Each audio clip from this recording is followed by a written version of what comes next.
What's good? What's good? Transition family, how y'all feeling? Much love to everybody that's already here. Obviously, we're letting the lives fill up. Ganon is getting situated. How's everybody doing? Appreciate you guys hopping on. I really feel like this is going to be something that blesses everybody that's watching. We're talking about building your coaching philosophy. For those of you guys who are joining us for the first time, my name is Korey Harris. I am the owner, the founder, and the creator of the Transition, a real resource for coaches. I've been blessed to work within the game of basketball now for over 16 years.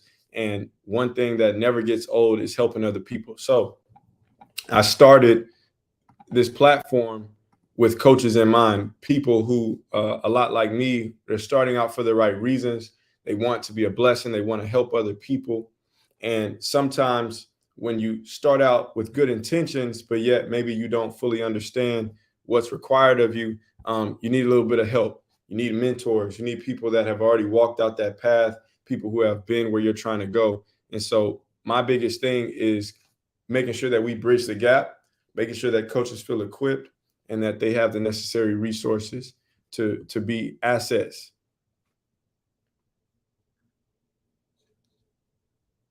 Got some coaches in our group chat trying to figure out how to get on.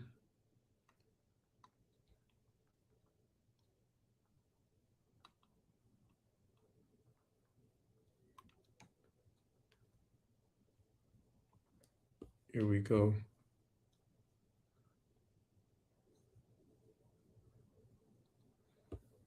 Coach Sean, how you doing, my brother? Doing good, brother. Thanks for having me. Oh, man. Likewise. Hopefully you get something out of this. Was it hard for you to get on the live? Not from the link on my laptop. Yeah, they wanted me to download Chrome and all that good stuff. So I just I'm gonna get to that after this. But, all good. All yeah, good. Just click the link. All good. No worries. No worries. We're trying something new, and you know that always requires a little bit of adjustment at first. So even with Ganon, trying to get him so that we can live stream both to the Transition Live as well as to his YouTube Live at the same time, it's looking like it's a little bit of a task. Yeah, we'll get there. We'll get there. All right, 1 second. I'm gonna mute myself while I try to get him situated.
All right. I think we got some action. Gannon says that he will be on soon. Got him situated. I see some of my transition family is in the house. What's good? What's good?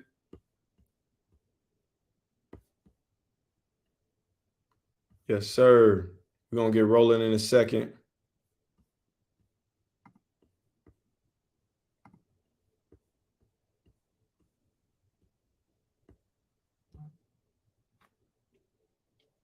Okay, Gannon just gave me the thumbs up. Once he gets his YouTube up and running, we'll get everybody on.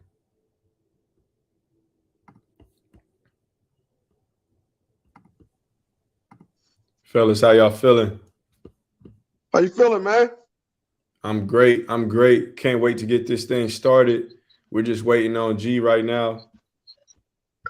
He's going to get his YouTube hooked up. And then we'll be able to go live. Yeah, let's get it. we are already live on YouTube and Facebook on my end, but it's going to be bigger and better once we get his people on there. Okay. I'm all set, man. Got my popcorn. I'm all set, ready for the show, man. Coach, we're all ready for the show, Coach. Oh, come on. You already know how we do it. I love it. Y'all the best hype man. Y'all the best hype man. No doubt. Man, you know we come with that thunder, baby. I hope y'all got some good questions because we're breaking down building your coaching philosophy offensively. What are your philosophies when it comes to building a team structure? Defensively, if you were running your own organization, as well as in skill development, having a philosophy on both sides of the ball. We're going to talk about implementing culture. And then also we're going to talk about connecting with today's players. So welcome everybody that is here on YouTube Live, everybody that's on Facebook Live. Appreciate you guys hopping on. Like I said, my brothers, thank you guys for hopping in. The transition family, we always come with the thunder, like Coach Book said. We're trying to make sure that we bring value everywhere that we go. Absolutely.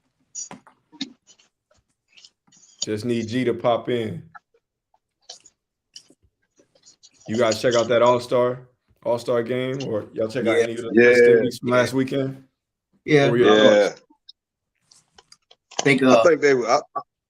Go ahead, Coach. No, I think it was just too cool for me, man, that game. Yeah. That's what a lot of people are saying. I heard Stephen A. Smith saying it was disrespectful to the game. Jaylen Brown said glorified. He wasn't too happy. Glorified layup line. That's what he called it. I agree. Gotcha. I agree. But happy for Dame Dollar.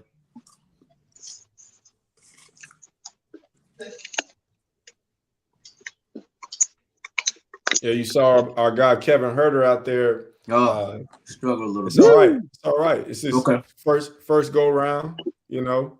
I think you got to go through that in order to, bounce back better the next time. But okay, we got action. All right. Fellas, I'm going to go ahead and spotlight G. All right, man. And then we'll get it kicked off. There we go. Up, man? G, I don't have your YouTube community on the live yet. Yeah, I don't know how to do that, man.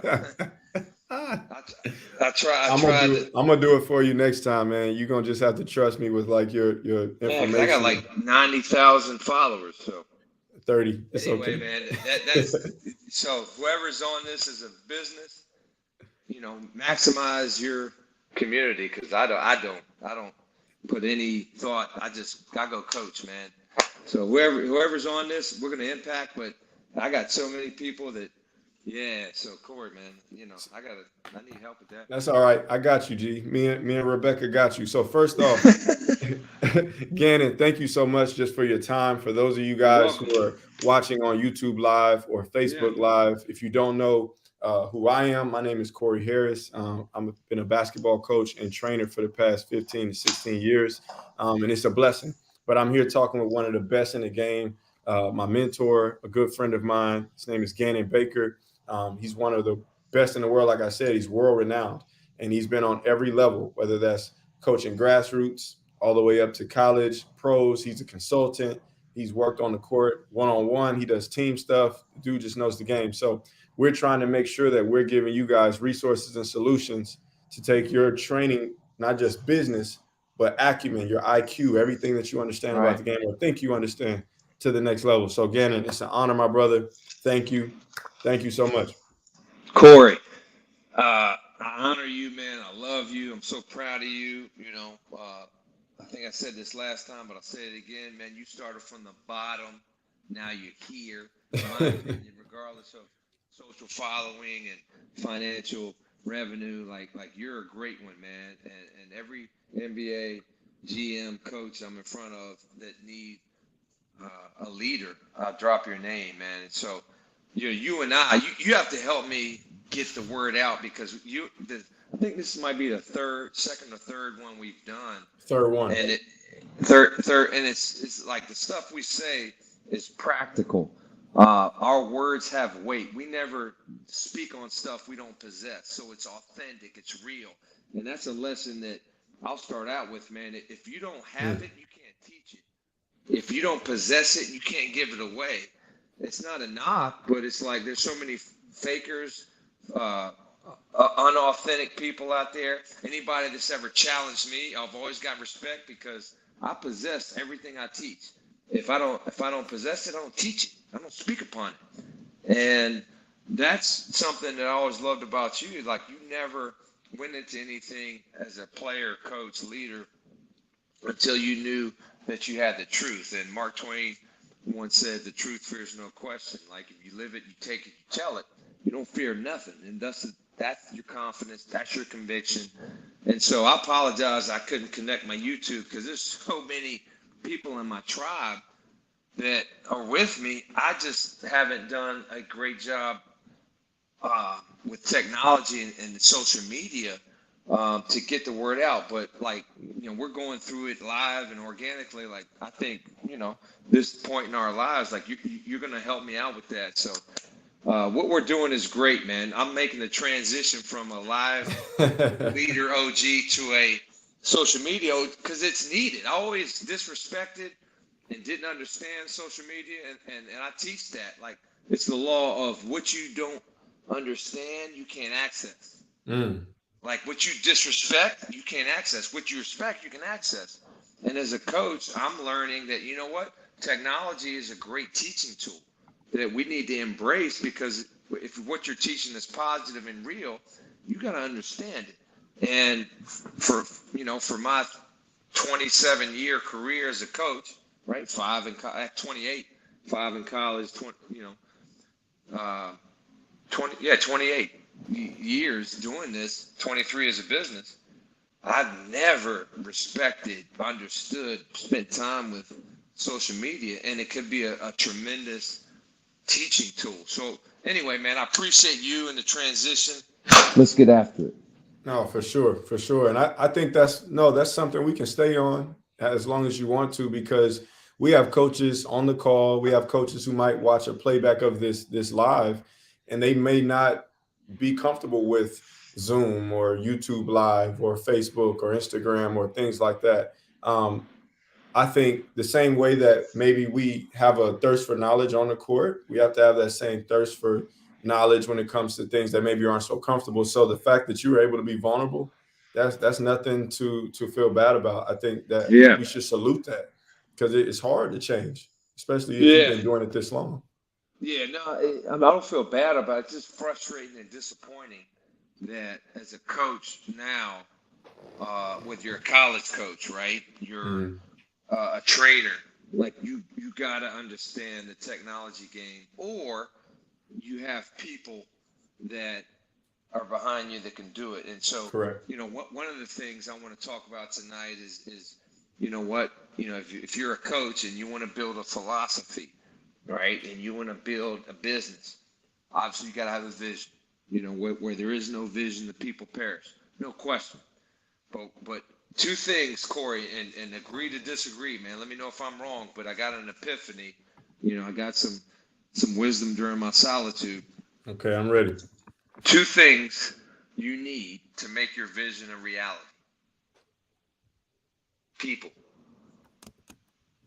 with competency, and number two, money.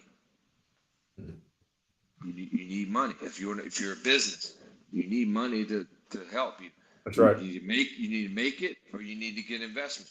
You're a college program. I coached college for 5.5 years. I started at the low end of the totem pole. For 3 years, one of my jobs, Korey, was to fundraise. Fundraise money for the program. So my point is, my wife, right? Unbelievable program. But she's got to fundraise. Right? I'm not saying BCS, right? But at BCS, right? They don't have to fundraise, but they use money Right. for their cause. So if you run a business, if you run a basketball program, you want your vision to be relevant, you need money, you need people. Love it. No, that's facts. And I think Facts. sometimes we want it to be this sunshine and rainbow, 5 steps, 5 keys to success. And it's like when you break it all the way down to the bare bones, even if you have the good intentions, even if you're a good person, business still may not work for you. Like there are a lot of people doing business who are not morally or ethically good in the eyes of other people, but they understand those 2 keys that you just dropped. So how much more powerful could you be if you had morals, if you had ethics, if you were a good person, and you knew how to make sure that you teamed up with competent people and how to That's make sure right. that you grew your funding. So no, that's a gem, G, and I think people need to take hearing to that. So let's dive into what the main topic is, and it's something that you kind of pitched to me, and that's building our coaching philosophy. Why is that so important? Why did you want to focus on that? Kind of help us understand your thought process. Well, number one, a lot of times you look at losing programs, right? And they lose for 2 reasons. Number one, they don't have talent. I get it.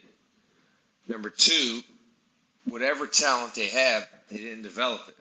So they're not a team. I know this because I played on a state championship team my junior and senior year. I know this because I played on a losing team at Duquesne University for 2 years and then transferred to a winning team. I teach now winning culture because I've been around world champions, and I'm not going to name drop tonight because just Google who I've been with. So philosophy has everything to do with, do you understand what winning looks like? Do you understand the solutions for, players that need to understand winning values? And it's basically offense, defense, culture. You got to figure out what works there. And then you got to train players physically, mentally, emotionally, spiritually, and socially. And then once you train them as a player, now you got to train them as a living trophy.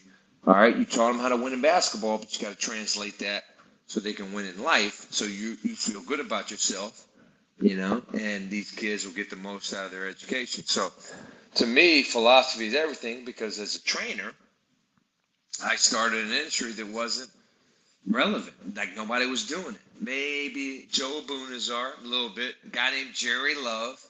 I just found this out about 10 years ago. He emailed me, Korey. He said, "Yo, get it. You're taking the credit for being the pioneer, man. I started this joint." And he sent me all these pictures and some, backyard videos. I'm like, "My bad, Jerry. I got you. I'll give you your roses." Yeah. And he was out of Long Island, New York, black dude, all energy. I loved him. I was like, "Man, Jerry, you the man." You know what I mean? But why didn't anybody know him? I mean, it comes down to vision, man. He didn't have the right people. He didn't have money to push his, right? Maybe he didn't have the intel.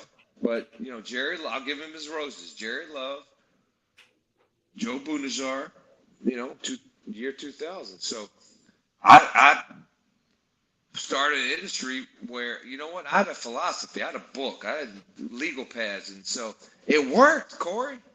It worked. You had a curriculum, and so if coaches want to achieve their goals, whether it be a private industry or working at a college or high school, you got to have a philosophy. What do you believe on offense? What do you believe on defense? How do you teach winning culture? It's ODC. There's nothing else, unless Korey, did I miss anything? Like you're teaching offense, you're teaching defense, you're teaching culture. Yeah, I think some coaches will use like just a bunch of catchphrases like your core values, but that goes into culture. So Culture. Yep. And again, obviously there's strength, conditioning, Correct. Nutrition, Recovery. So, right. Recovery. So that's another right pillar. But ODC flows, so I'm going with that. Yes, sir. It's easy to remember, but I'm just talking about like a basketball coach. Basketball coach doesn't teach necessarily. They emphasize that, hey, we need to eat better. You need to like trainers don't do that. In my experience, again, I'm just speaking from my experience. I'm not judging, but the people I've seen and watched and see, they don't delegate. Hey, nutrition, recovery. You need to go see this guy. Strength and conditioning. Alan Stein. If you can't teach it, but you know it's needed because you're a specialist, no problem. But you need to delegate. You need to tell these kids you just don't need me. Right. I'm just a small piece. I always tell kids, look, I'm a small piece, but I'm gonna give you information where you can validate and make your journey real. But you got to go seek out, right? What are some of the dangers of coaches who don't have their own philosophy? What have you seen? The biggest danger is a coach is not real.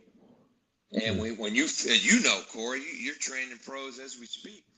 Like a real one, a real coach, a real parent, a real leader, a real player, regardless of age. Oh, the real ones will expose the fake ones. You'll get exposed. That's facts. Then you'll be embarrassed. Then you'll lose your confidence. And then you know what God had anointed you to do, you get out of because you weren't obedient. Would you say also that sometimes coaches who don't have their own philosophy, they almost like they're caught in the wind. Like at one moment they'll be on this trend, and then the next moment they'll be teaching something else or emphasizing so many different things. Yeah, so basically you lose confidence. Bottom line is your players won't get better. You won't have any consistency in your success. And so as an example, again, how do you know what you teach is good? Because you might be with a player for a month and you never see him again. Very true. Very true. It's hard for me to answer that, Korey, 15 years ago. Okay. 10 years ago. I've been doing this as a business, like a trainer, right? A day, a week, a month, a couple of years, whatever, right? As God is my witness, you know me, you know Rebecca, we have a document, a stack, a folder of hundreds of praise reports, testimonies. In church, right? They brag about salvations. And God is good. God is good, and we've had 1,000 people give their life to the Lord. So they call it praise reports. Hey, my dad had cancer. We prayed for him, and now he doesn't. Whatever. We have tons of praise reports where Ganon, I use this video. Ganon, I trained with you for 3 days. Because of that, my life, I never forgot you. I went on to do this. Man, this technique worked. Like if my stuff didn't work, if basketball, the education people have given me didn't work, I wouldn't teach it. You know what I mean? Like if you study me, if you really dig into who I am, you would know I'll never do something just for the money, just for the popularity, just because I'm comfortable. Like this stuff works, Korey. So that's what I do. And then if there's a better way to do it, you've taught me this, dog. Man, that's good stuff, Korey. I'm gonna use that. My humility and gratitude. Now, I'm a very confident. My wife says sometimes cocky, over the top dude, right? I get it, but you know what? I call it conviction, and I'll be the first person to say, you know what, Korey? You are my student, and you're doing stuff that's better than what I'm doing now. I'm gonna use that, dog. Why? Because it helps the game that I'm in love with, and it helps people improve their lives that I'm in love with because I'm a Christian and God calls us to love people. And the love of people in basketball keeps my compass always figuring out, man, is there a better way? Yes. And if it works, I'm going to do it. If it doesn't, I'm not. And if coaches have that kind of compass, I'm telling you, they'll have more fun, more peace, more power. They'll impact their win column and their business, whatever you kind of coach you are. Oh, I love that. Hey, that's good stuff, Korey. I don't know where that came from. It is. But that's I live that, man, and you know that. Yeah. It sounds like you basically are just operating based on like the scientific method. Like you have a hypothesis or what you're calling a philosophy or a theory, you test it, and then if you keep getting the same results, it's a principle. It's no longer a hypothesis, it's law. Like this works. I don't need to worry about a one-off or two people saying anything negative. Like I got the results here. So that's a gem for coaches. Like if you're not collecting testimonials, praise reports, if you're not like actually checking in on your former clients or current clients, how can you really know if you're like following a blueprint that works? And if you're not seeing results, then it's okay. It's okay. If you let it game, you'll do the homework and you'll figure it out. That's good Korey, stuff, G. You just said that better than me, more intellectually. No. Communicating It's easy to do that after you hear somebody else explain it. That's it, man. It's a hypothesis. You test it. It works. So you run with it. That's right. You know, and in my experience, you know, going into my almost third decade, I'm at year 23, right? I mean, you gotta like sit back and kind of reevaluate how you coach every 10 years, and maybe now it's every 5. But you know, from when I started and now to where I'm at, and still doing it, I've changed a lot. And so that's a superpower that coaches and trainers must have.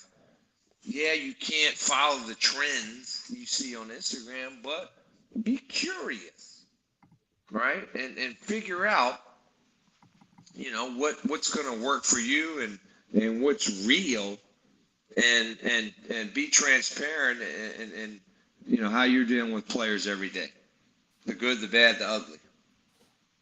Good stuff. All right, let's flow into a more specific component of basically that whole thing that you laid out. Let's go straight to the O and ODC. We're going to talk offensive philosophy, how to build it, right? Let's say I am not a skill development coach, but a team coach, and I'm watching this live. I'm coaching maybe a middle school or a freshman team, and I'm going to install something. I've been watching a lot of college basketball. I'm a fan of certain high-level coaches, but I don't know what applies or what's going to work. How do I go about crafting what is going to work for my team, my players, and get results and lead to wins, but also lead to learning, lead to development for kids trying to maybe go to varsity next year? Yeah, I mean, it's a loaded question, but I'll trim it up and cut some fat off that. Sure. So if you're a coach and you're struggling with an offensive problem, right? So organically, let's go through this, right? Okay. Give me an offensive problem that you might go through, Korey, as a head coach. Players can't beat their man. We can't get past one person. They can't drive downhill. Yeah. Nope. All right. We're passing it around the three-point line for 20, 30 seconds. During the season? Yep. Yeah. So great question. Great response. Number one, it's during the season. You're talking about an individual athletic, all my dudes are, They can't handle it. They can't do what the All-Star game showed almost every possession. Like even Right. Jokic, who was slow as hell, Right. getting by guys because there was no defense played anyway. You got to come to the reality of, you know what, that crap ain't happening during the season. That kind of skill, no way. You can't all of a sudden in November realize, man, our team can't beat people off the dribble. Correct.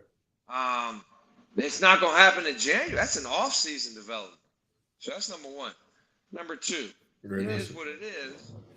How can we beat people off the dribble offensively? Number one. Can we shoot, Corey? Can we shoot? Yes, we can shoot the ball. Oh, we're great shooters. All right, now we got some hope. But you see what we're doing? We're asking the right questions to our assistants, Mm-hmm. right? Also, a head coach. So you're saying a middle school coach, that high school coach, he should have an OG.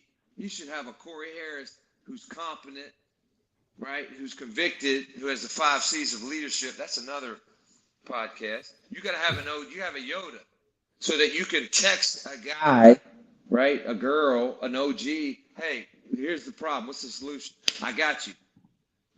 Can you shoot? Yes. Easy. Oh, hell, easy. Learn how to skip pass. Right? Let's get ball movement. Let's get ball fakes. Let's set hard screens. Let's get some cutting actions where the defense is occupied with some intricate cuts. And now we get some ball movement. And bottom line, Corey, if you got a slow, short, soft kid, he can still play downhill if you can get the defender to close out. So basically, you got to research. And again, it's a loaded question, but short-term answer, hey, man, no problem. Get the defense to play at a closeout. So how you do that? Get the ball in, kick it out, ball movement, pass fakes, shot fakes, attacking straight lines. Learn how to use your body on drives. I was a slow, short player. Played Division I high level. Why?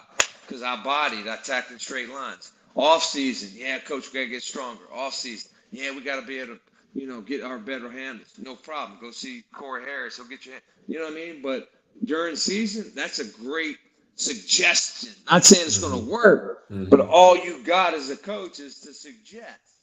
Right. The best time to drive is when a defender's closing out. How do you create closeouts? Skip passes. Yep. Get the ball in the paint touches out, right? Ball fakes, shift the defense.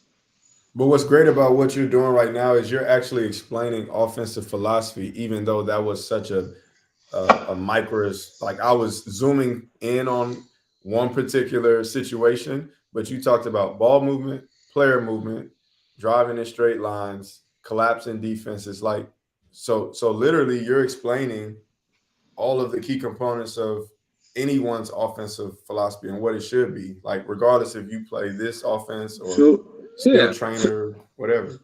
So I'm gonna ask you because I do it on my platform Sure. to an extent. I mean, it's more of private, Zoom and sometimes just private Zooms, Okay. But I would challenge you, right? I've never done this publicly, so that's why I'm saying do this publicly. Do this when you're with coaches, trainers that you're mentoring. Corey, I bet you $1,000 because I know you have it. You're married now. You're making some money. I love you, man. Because when I first met you, you was Poe. Yes, sir. You couldn't even afford the O and the R, but you was. No, sir. And what I loved about you is you found the resources to still be available for me. And I hope I was gracious enough to give you a discount. I can't remember. Couple times. Man, Corey, you're amazing, man. Like your will and passion is unstoppable. But anyway, I'll bet you $1,000, man. I promise to God, do this. Ask 10 trainers and then ask 10 coaches what are the, and again, you can't put this out because then they'll have the answers. But before you put this content, and I don't know how many people's on this. Oh, you good, man. You good. Yeah, it doesn't really matter to me because I'm getting better.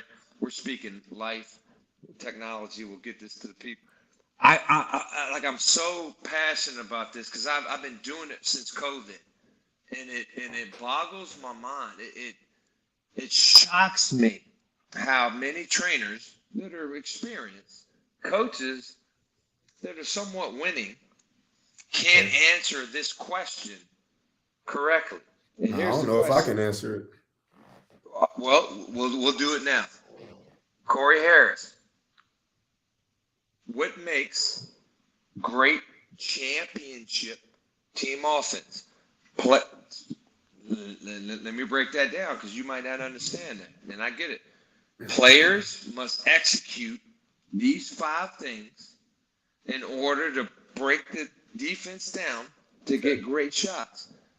Another way to say it is, during the timeouts, if you hear great coaches, and you hear it all the time on ESPN, there's some great coaches out there, and there's some great coaches in high school, right? If you go to a great coach in middle school, he's saying, guys, we need more. We need more. We need more. Let's get to the, and then we got to get this. Like, so as a trainer, right? I'm a trainer, but I'm also a coach. I'm a mentor, helping guys get a higher draft pick, whatever. I got to teach these 5 things by defining it. Well, here's what this means, and here's what this means. That's another question. They'll never get that right because they won't define it in 2 sentences, right? And then the third level to like philosophy on team concepts, and that's an oxymoron because all trainers teach is moves and counters. That's true. So it's over their head already.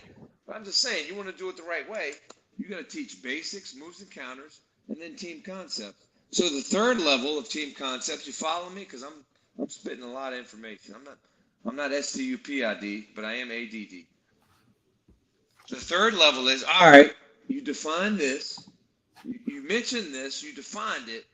Now how do you teach it in a one-go? One-on-one, you and the coach. That's high level. If you teach team concepts, it's just Mike, right? Mike Scott and Korey Harris. Hey, we're gonna work on this. It's a team skill. It's just me and you. All right. If you can do that, you high level. Okay, now we got 2. All right, now it's 2-on-0. Now it's 3-on-0. Oh, now we got 6 players. Oh, now we're gonna go 3-on-0, 3-on-0, 3-on-0, and now we're gonna go 3-on-3. Yeah. Now we're gonna go 3-on-3, 2-on-2, 1-on-1. 1-on-1, yeah. I mean, I've told that to so many NBA PD coaches. They're like, "Yo, I love that." Yeah, I've been to China the last 4 years teaching bad basketball, and that's something that I just came up with in China. And you coach for the Wizards, and you don't really. Man, don't put them out there like that, G. Don't put them out there. Anyway, man, my point is, my teaching on what we're just talking about has really been well received with NBA coaches. Now, that's a whole nother conversation. People in social media will only give you your flowers if you have a title, if you have follow. Like, they don't really respect the truth. And that's a whole nother rabbit hole that if you're a trainer or you're listening to the sound of our voices, if you only think something has weight because of who he trains or who he has following him or the title on his social media handle, if that's what you value, you're lost, man. You're lost because you're listening to a white dude, a black dude. You got Crockett and Tubbs, Miami Vice, right? You got 2 dudes here that cut their teeth with 7 and 8-year-olds. And speaking from experience, I probably work out 80% right now. The last 3-4 years since COVID, I've probably done 80% of my work with people who can't play, non-elite. And you're gonna look at me as like, oh man, he don't know. Okay, you keep doing that. And Mm. I'll keep impacting lives and impacting my bank account and sleeping good at night. No question, Yes, there's sir. value in NBA and elite, all that. I've done that. Google me. I've researched. But you know what? Being on both sides, Corey, and you know this, don't make a difference, man. Don't make it. It's all about the human. Now, if you're called to go to the NBA, no question. If you're called and that's where your lane is, no question. I respect that. But don't you dare devalue a dude in Atlanta that's never worked out an NBA player, but is dropping some serious holistic skill sets to help humans change their game and their life. Talk Yeah, heavy. tweet that, yo. Talk Tweet that. heavy. 'Cause Talk that'll set heavy. a lot of dudes free from this narcissistic, insidious industry of skill training that has evolved from what I tried to start and did start in 2000, along with Joe Bunazar, and then you remember his name? Jerry Love. Jerry Love. So dive into those 5 keys though. Like that's what I we know. want to hear. Right. Like I went on a tangent dropping. You tell me, Corey, what are the 5 Oh, things okay. you gotta Okay, I teach forgot. these- I was getting pop quiz. Not Mike Scott, but what are the 5 things that we got to teach these middle and high school players? Okay. Once we build them up, right, Yeah. as an individual, we get their basics. There's about 7 major basics that I teach. There's, 5 moves and counters. Well, I'll give you the moves and counters. You got to teach them a move and a counter off the bounce, Mm-hmm. off the finish, 1 foot and 2 foot, Mm-hmm. off the cut without a screen, off a screen, right, and then off the catch, triple threat, and then obviously the 6th one is off a closeout. Like those are the moves and counters, right? Yeah. So once you get that, once you get the 7 or 8 basics, all right, you got to teach them the team. How do you take all that and now, like, how do you teach them the team concepts? What are the team concepts? My guess, Corey, is you'll knock it out the park. So team concepts. No, you're good. I enjoy this, and I think this is healthy even for anyone listening, just to see, even if I struggle with it, that it's not. Yeah. I can get better. So I would say the first important team concept to emphasize is paint touches. If we can create a lot of paint touches on offense, off the bounce, or off a pass inside the post, off of a cut, like someone cutting back door, we hit them, then the defense they will have to collapse. I think we need to create ball reversals. So the ball has to go from side to side so that the defense can change and we can move the low man as much as possible. All right. Those are Correct. 2. Okay. So that's, I guess that. No. I'm What's sorry. your terminology? Right. So now ball reversals, right? So as an that's ball movement. Ball movement. There you go. All right. So all right. So ball reversals is awesome. The terminology that Kansas players and Carolina players and Georgia Tech players, as a trainer, we're just talking trainers now. Yeah. Like you got to say that ball movement. So that you're, because without terminology, you can't set culture. That's right. Right? That's like right. you got to say the same things that they're going to hear from their head coach. For sure. So there's trust. So ball movement. How do you define paint touches? Because we got to get downhill. We got to drive and get downhill. The ball. So your terminology is what? Downhill drives. We got to get the ball in the paint. Corey, I'm going to go. So number 2 is driving. No, you don't mean nothing. Driving kick. You got to great team offense is driving downhill. Driving uphill, no problem. But great offense is taking the dribble, 1 or 2 dribbles, 3 dribbles, Kyrie Irving, 18 dribbles, whatever, get to the paint. You get paint touches, there's 4 things that happen. Now, we're not going to that's a whole nother podcast. I mean, a lot of trainers already are like confused. They're like, man, this is Harvard shit, man. I don't understand. I think anyway, that's awesome. Player movement. So we got to have some weak side action, some screening. Guys got to, be able to move without the ball. You got to have player movement. We need spacing. So we can't be cluttered on top of each other. That's right. You got to, and there's a beat. You got to have This is spacing, pace and space. respacing. Yeah. Respacing. Okay. Got you. Yeah. So Got you. like Got you you. screen, roll, you don't get it. Where do you go? Yep. You Yep. drive, kick, there's no shot. Like, so spacing, respacing. Good coaches teach spacing. Elite coaches have drills and emphasize respacing. Shot clock's not done. Right? We're still probing. But again, Korey, elite players do it naturally. So, but if you're not coaching elite players, you got to emphasize spacing / respace. Respace. Right? Korey, you're 4 for 4, brother. I might. Spacing, respacing, driving kick, ball movement, which you said ball reversal, same thing. Player movement. What's number 5? I might fumble this one, G. I'm gonna go. We gotta have good shot selection. We gotta shoot the right shot. All right, there's 6 of them then. So not wrong, right?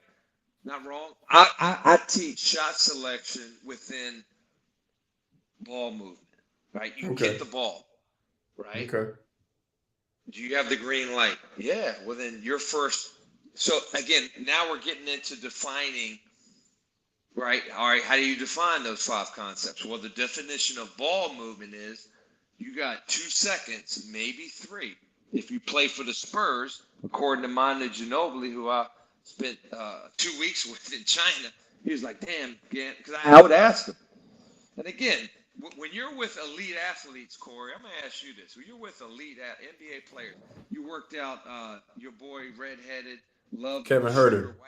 Oh, I love that kid. And I saw you working with him. I'm like, man, I was jealous. I want to work with that guy. Mike Scott, obviously, I've worked with. When you're with these NBA players, is your instinct to like, yo, let me get some content, let me take a picture? Or is your first instinct, like, is your mojo like, yo, let me see what he knows so I can be a better coach and share it? I would say over the years, I've always been number 2, but then I've learned you got to do number 1 for your business. So I'm not even gonna lie to you. Good point. Your second statement you made, that's number 1. I asked Kevin Huerter 45 minutes to an hour worth of just questions. Like, I wasn't saying anything. I just question after question after question. And that was for 3 workouts. And then with Mike Scott, we worked out for, now it's been almost a year, and I still have nothing but questions for him every time that we sit down. So yeah. You're definitely right. Absolutely, man. The greatest players can be your greatest lesson. That's right. Right? Like, don't be insecure. When you're in front of, I've been in front of LeBron, Kobe. I told you this, man. Kobe was the only dude that I felt like, man, ain't nothing I could show him. Chris Paul, physically, when I worked him out, high school, college, pro, I was like, damn, there's nothing I could show him physically, you know what I mean? But mentally, I think I can teach him some stuff, right? Emotionally. But Kobe, he had the whole package. The other pros, like, oh yeah, there's missing gaps there. So don't ever settle, degrade yourself and like, hey, there's nothing you can offer. Nah, man, all pros have kryptonite. Of course. All of them. But you got to be well read. You got to be well versed. Your coaching toolbox has to be full going into those workouts. So if it's not full, don't try to impact. Don't try to give away what you don't have. But I've always made the hard money. You know what I mean? Hard money is showing up, being a great coach. Easier passive income money is what you and I are talking about. Is like, all right, be present. Yeah, you got a pro, you got a celebrity, you got to leverage their followers, their credibility, picture, content. Correct. Back in the day, it wasn't really allowed. 2008, I started working. 2007 was with Kobe. I mean, like the GOAT, right? One of the GOATs. And we weren't allowed to do all that. Now it's part of the culture. So it was hard for me back then, and I still have that same attitude. But, I'm changing that. Yeah, 100%, man. You gotta market your business. Getting back to the 5, Yeah, number shot 5. selection. Corey, shot selection is more of ball movement. Okay. 1001, Manu Ginobili, 1.9. I Yeah. either shoot it, swing it, attack it, or back it up, reset. Like that's what the Spurs taught.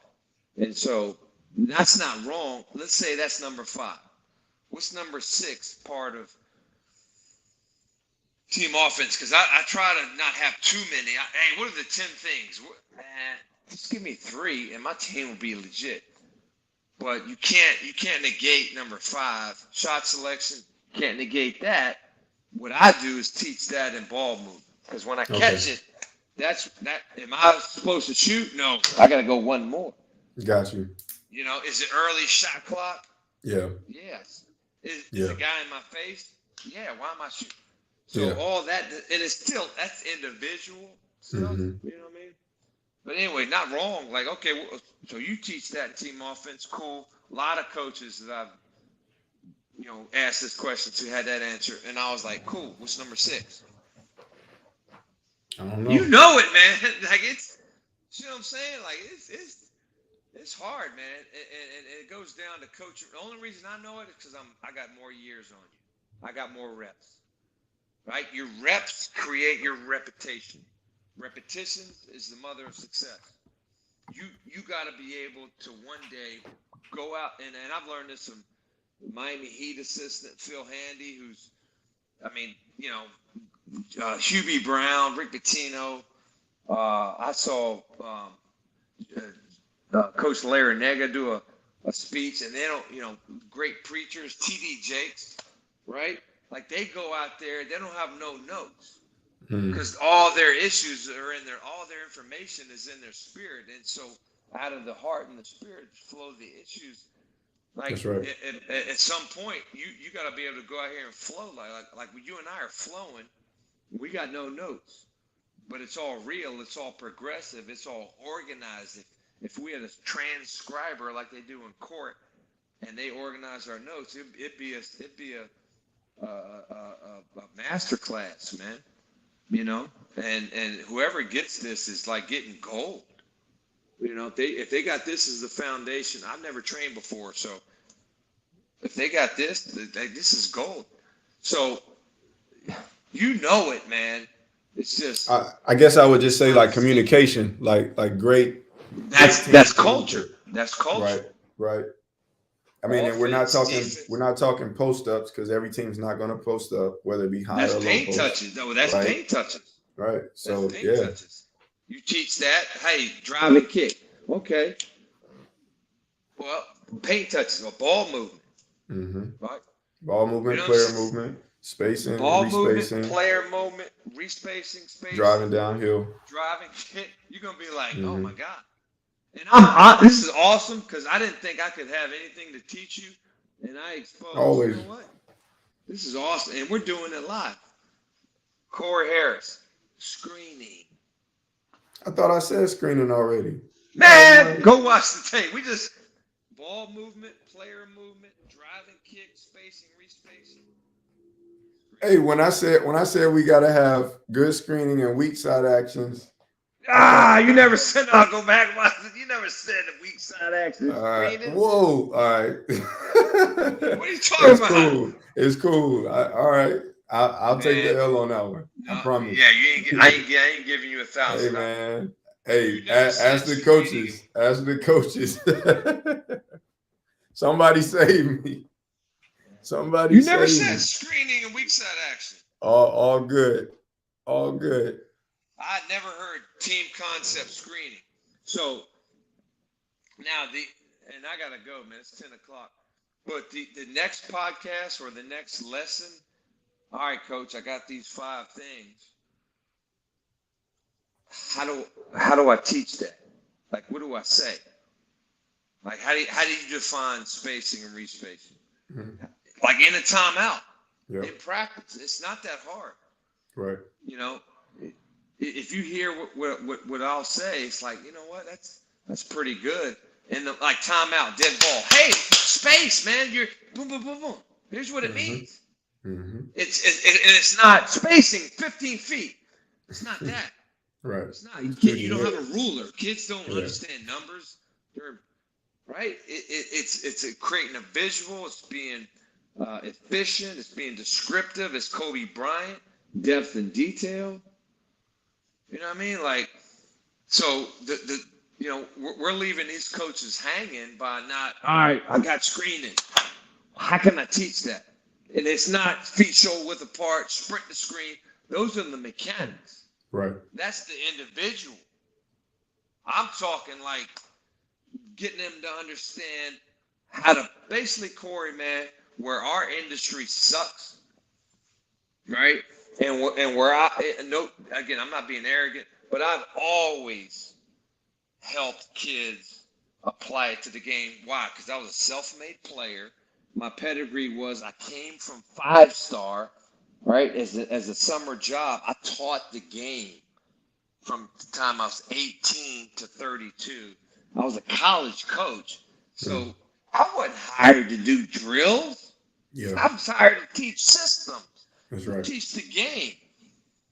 You know what I mean? And then I'm 50 and I'm still relevant. I'm still like I'm going to Greece, Korey, in June with Ike, AEK, which has the most titles in Greece history, pro ball.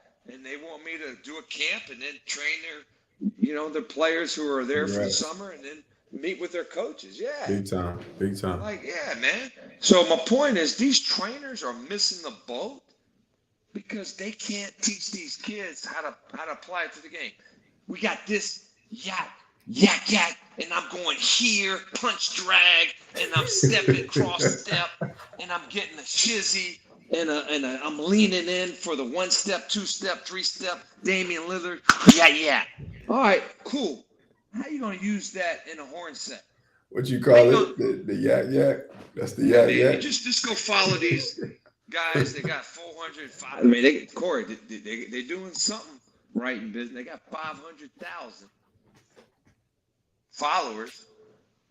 But it's funny, man. Like all of them sound. So you got a dude that's got 40,000 followers, being mentored by another dude that's got 800,000 followers, and you put them together.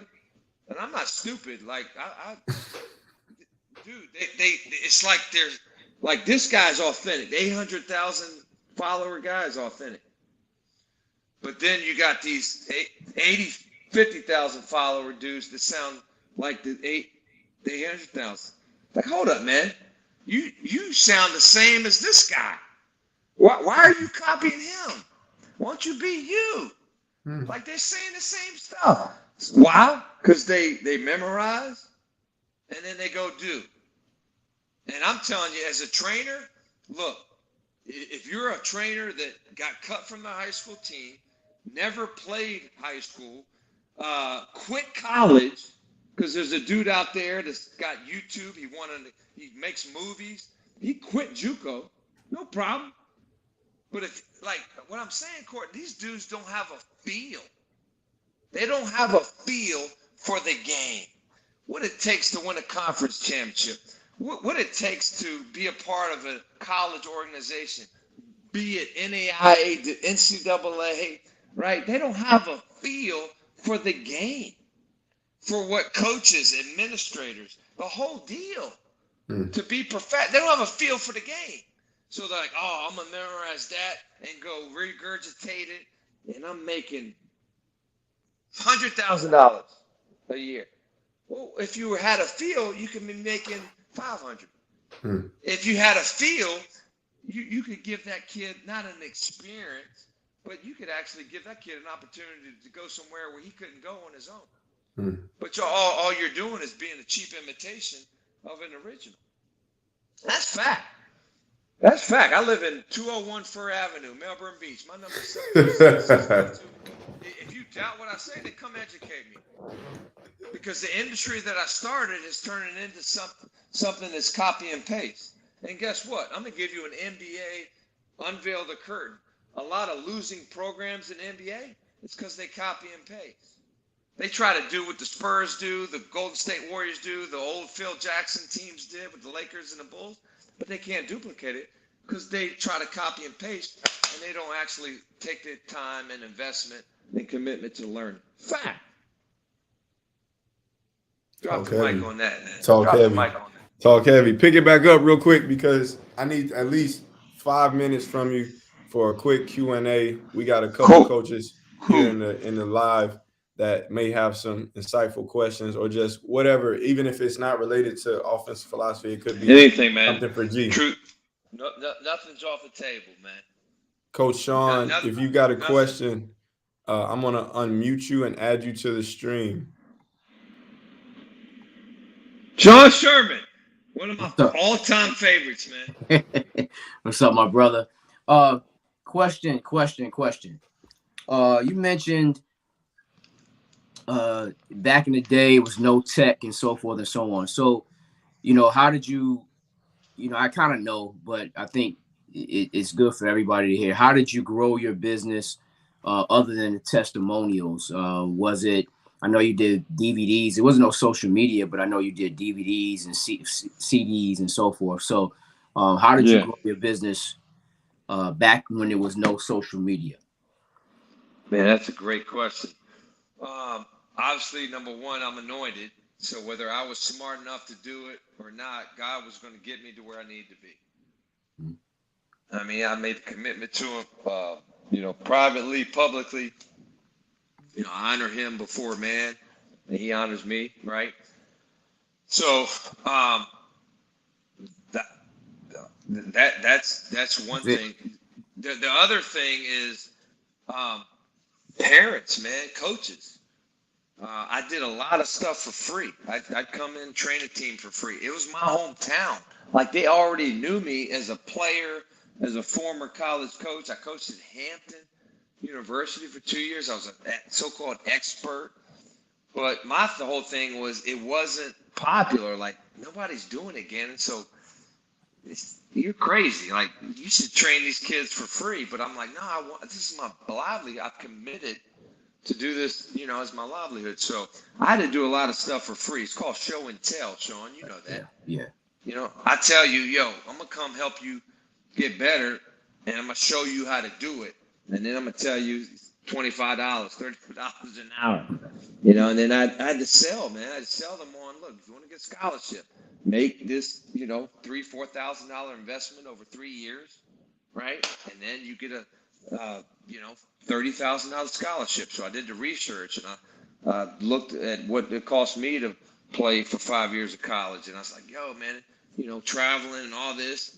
People invested in the college, invested $400,000 or $500,000 in me, but it was for free because I invested all this time and money at camps, right? So I came up with a selling point, and then when I trained kids, I was energetic and I was competent and I was charismatic and I challenged kids and it was entertaining and all of that you do. So you got to get yourself in front of people, right? If they like it, I mean, literally, Sean, I was like, what's your number? And I'd write it down on my legal pad, and I had a flip phone. You know what I mean? And I'd text them, hey, I got this gym next week, between 5 and 9. You want to train? Yeah, I'll take the 6. All right, then I tried to fill 5. And so once I started going, all of those players played on a team. And organically, I didn't have to tell them, hey, the parents are like, yo, we want our team to be good.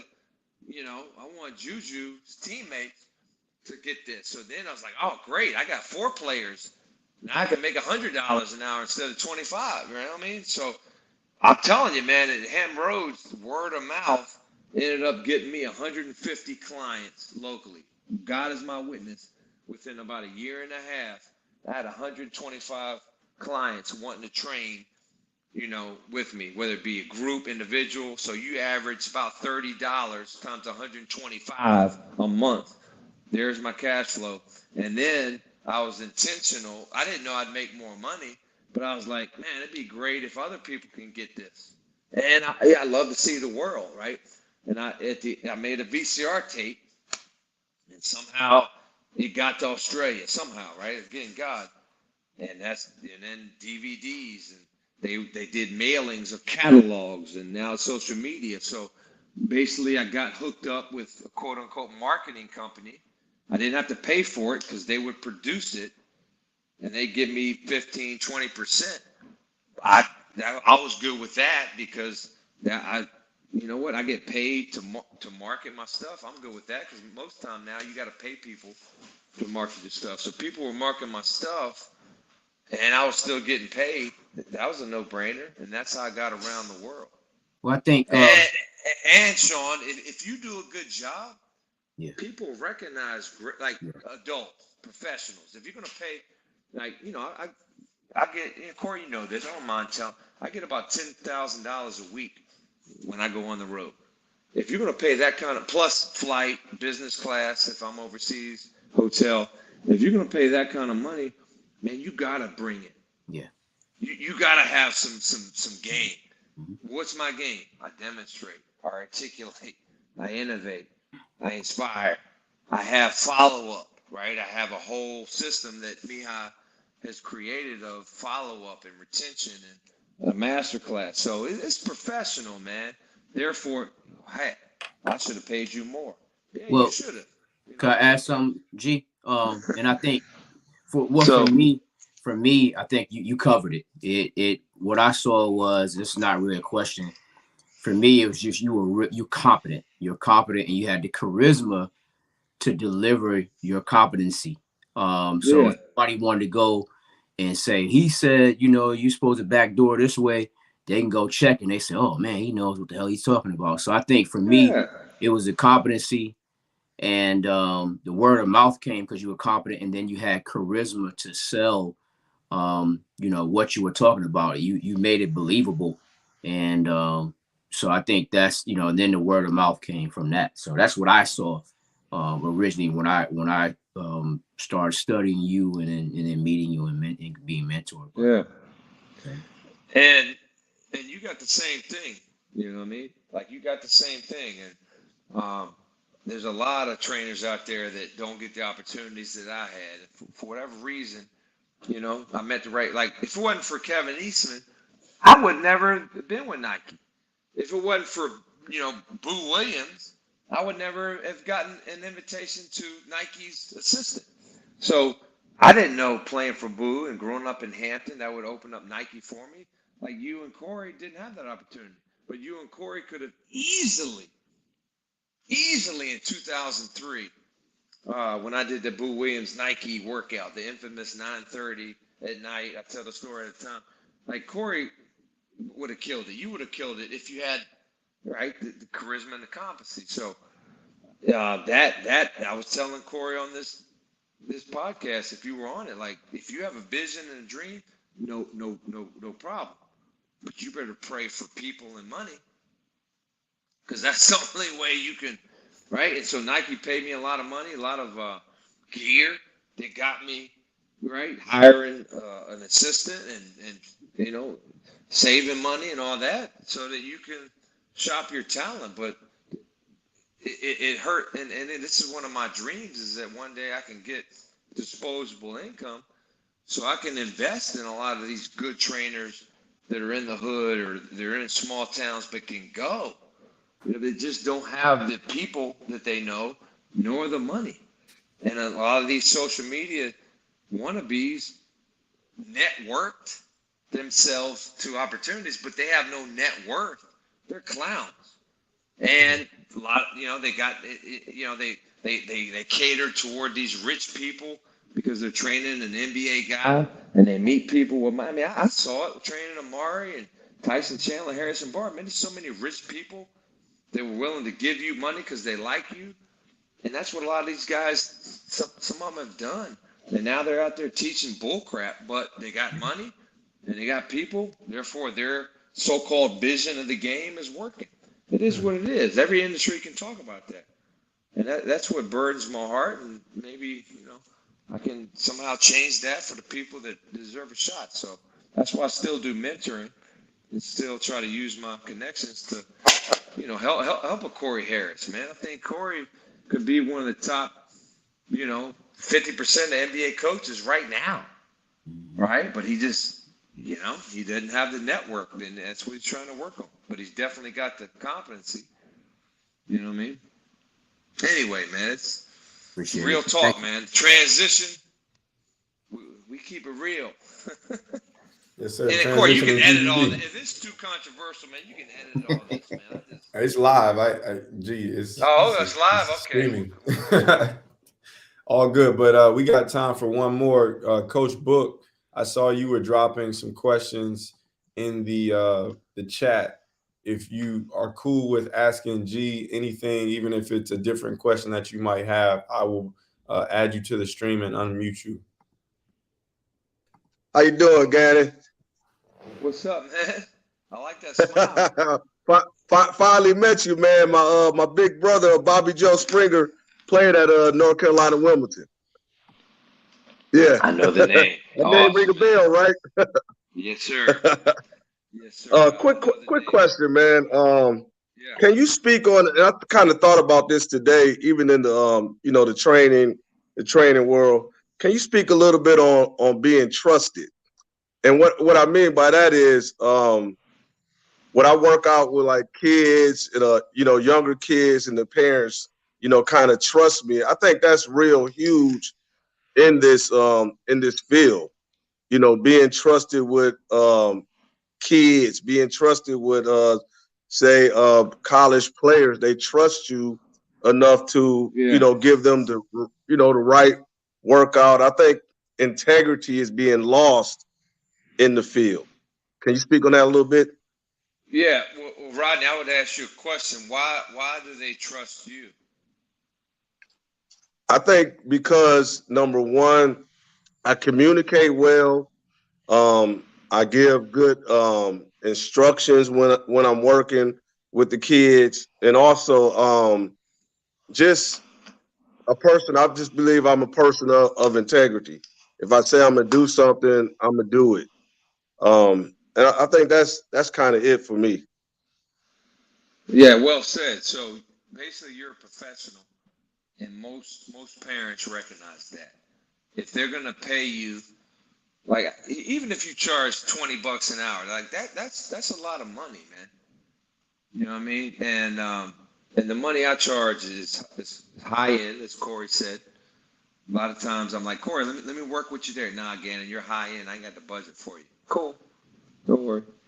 Right? So if you're charging good money, its parents recognize professionalism. So I would say what you just told me. Like, if you want to build trust with your clientele, you got to be professional. It's how you speak, right? It's how you show up. You got to work out at 5. Do you beat your clients there, or are they waiting on you? Right? Like 100%. Every time I work players out, I'm already in the gym. My first client, man, I'm already in a sweat. I'm stretching. The equipment's out. They come in, right? I tell them, hey, yo, this is what we're gonna work on today because you said you need to do this. I might have a whiteboard there. I might write down some stuff. Hey, where's your notebook? Write this down. I remind the parents.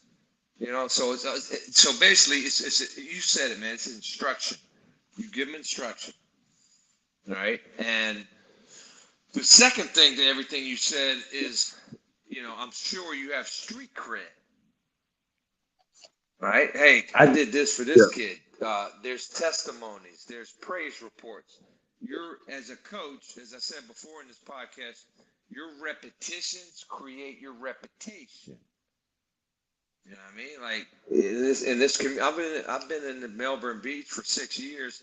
The work I did in year 1, people are already talking, man, this kid, Gannon helped my kid. And so just the reputation of Melbourne Beach, right? The whatever you do, if you're doing it right, it's going to have some weight. So your street cred. Now, obviously, you can use shiny objects and train a pro for a day. You can leverage that, no question, because a pro, most of them, if you're in their presence, you got some stuff. Obviously, as we talked about, a lot of them manipulate and network, and they don't. But you can use that as street cred, and to build trust. I think it's a combination of both. It's your street cred, it's your proof of concept that you experience. But it's also the most important to build trust is your truth in the moment. Are you speaking truth? And people of professionalism, people with a wise mind, understand. Man, that's good stuff. Because I've started to keynote speak and teach leadership within companies and schools, and parents that are professionals is like, you know what? I was going to leave the gym, but I heard you speak about God and spirituality and solitude and time management and discipline. I stayed because I wanted to be a better leader at my work. I wanted to be a better teacher in my field. And you know what? You're giving some good parenting tools. And when they start talking about parents, I always say, well, my wife is the go-to parents. Like her and I are combined in this. But you see what I'm saying, Rodney? It's like you're speaking, when you said it, I communicate well. Like your words have weight. Your words create your world. And if you are well-versed in reading and studying, like it just flows out of you. Like you're not teaching fluff. Like you have a lot of solutions and truth, and your words have weight. And people recognize that. Professionals recognize that, and the professionals have the money. Therefore, they're going to fund your business. My first client, Rodney, I tell Korey all the time. Korey might have forgot. My first client was a drug dealer. True story. So you get what you put in, right? I put an ad in the paper. I had my little card, Ganon Baker Skills Trainer. I'll take your game to the next level from an amateur to a pro, right? Put it in the paper. And drug dealer, and I met him at the boys club. He had a different number every month. Smelled like weed. I could tell, man. I grew up in the streets as a white boy. I could tell, man. And you know what? He had no clue what real was, but guys like that don't sustain my business. I love AAU, right? But AAU coaches didn't sustain my business. It was the professional parents. It was the organizations that were, you know what I mean? So you said it, Rodney, man. So I hope everybody was listening. I appreciate that. UNCW, baby, go Hawks. You don't know nothing about that, Korey. We would kill your college, Korey.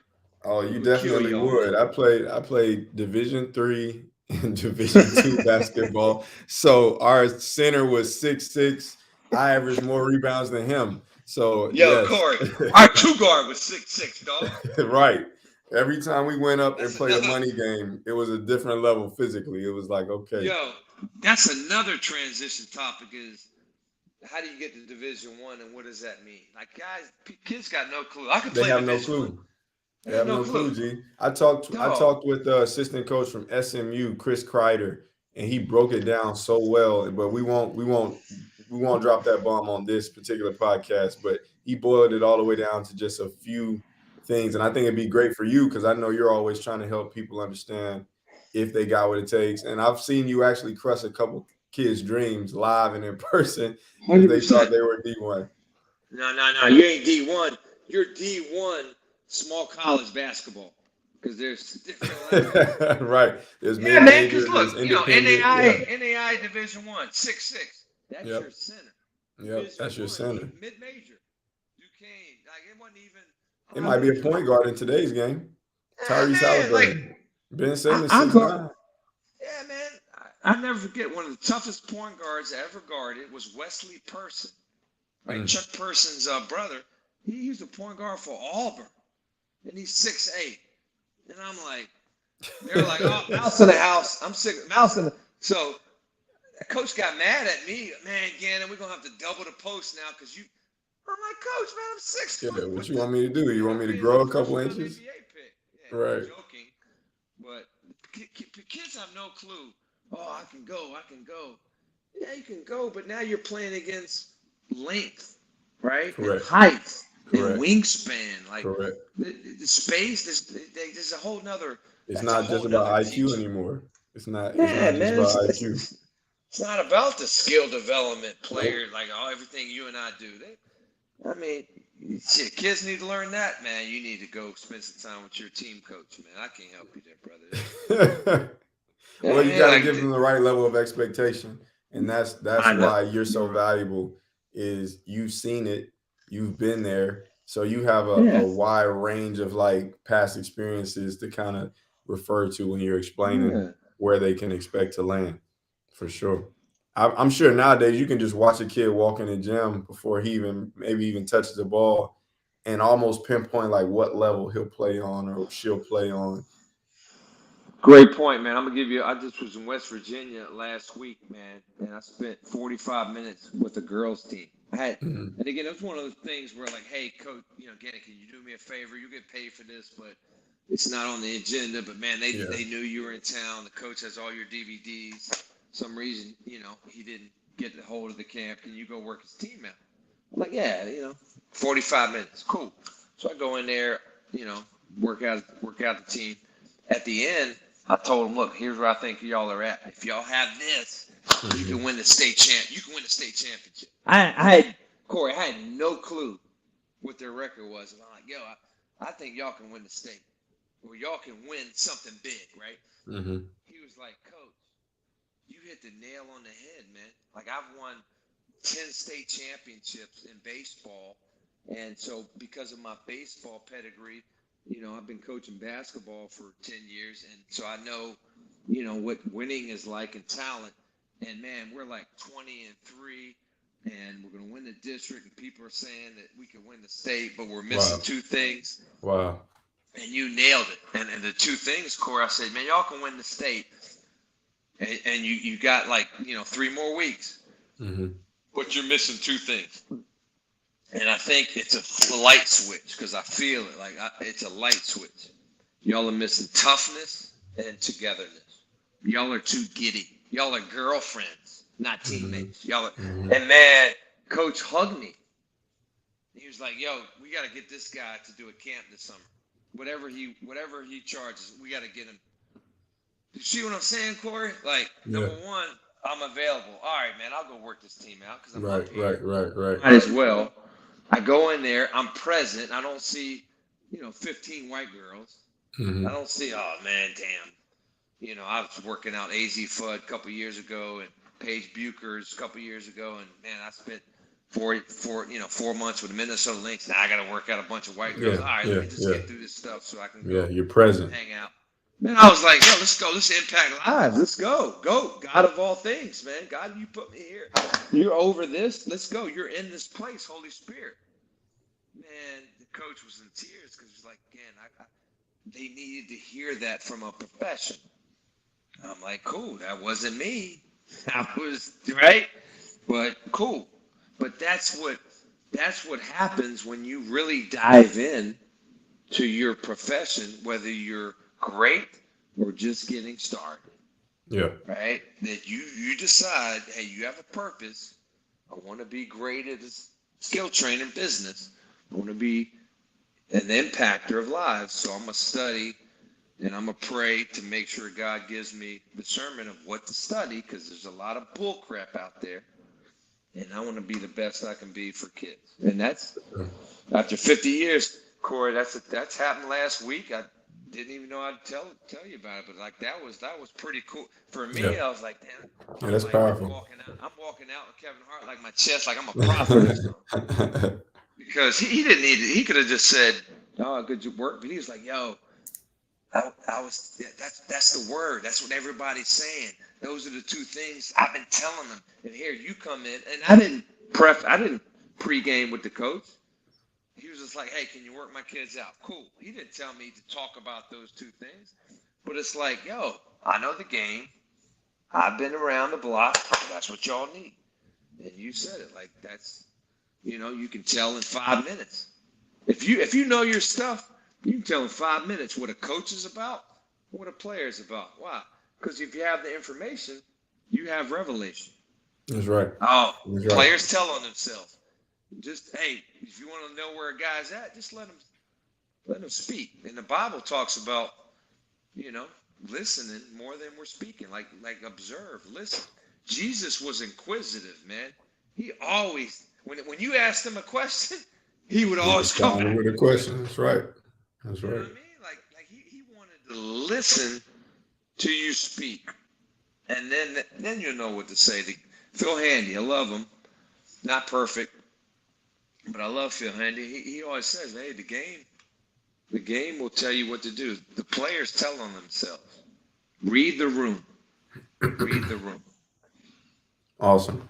Awesome. Well, we'll definitely drop the mic there. Coaches, we were supposed to get through offensive, defensive philosophy, and then culture and what Yeah, I it have a takes part to two. connect with today's player. We will definitely touch those topics in the month of March. We do this once a month, Gannon and I.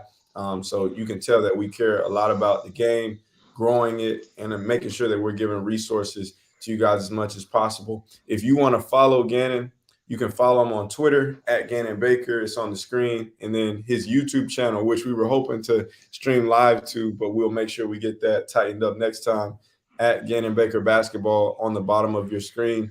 Make sure you guys go there, subscribe, follow. If you want to make sure that you are with us on our next live, make sure you subscribe here on my YouTube channel at The Transition. You can also follow The Transition on YouTube. It's just The Transition, one word, with 2 underscores.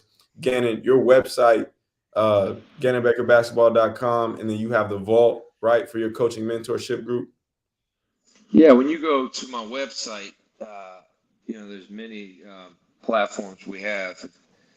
If you want our membership, just go to the vault. If you want our mentorship, just go to that. And if you're confused, just send me a message. And if you get real confused, just Google me. You might find a one-on-one video of me and Korey playing back in the day. Watch that, get entertained, how I busted that ass, and then and then hit me up with a message. But Korey, we did, man. We talked about offense. We talked about culture. It didn't touch the defense, right? But we gave them so many nuggets. Definitely have a part 2 in March, Korey.